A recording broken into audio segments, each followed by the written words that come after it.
The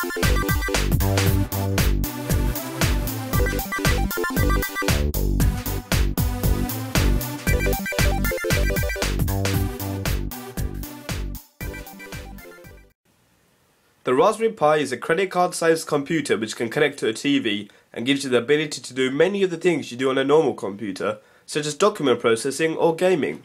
The main hope of the Raspberry Pi Foundation, however, is for the device to be used all over the world for children to learn programming. So this, despite being a small cheap computer, does still pack in a punch, which helps to differentiate this from the Pi's elderly cousin, the Arduino. The device comes in two versions, Model A and Model B. Model A has 256 MB of RAM, whereas Model B has 512 MB. Also, Model B has two USB ports rather than one. To be honest, I suggest you get Model B. Model A costs $25, whereas B costs $35. The main advantage Model B has is double the RAM, which allows the device to be more capable of multitasking and will help it to run Android in the future. So I think that's quite a wise investment to make. Right, so that's the first episode over. Make sure to like, comment and click the red subscribe button below the video for more Raspberry Pi fun and education. Merry Christmas.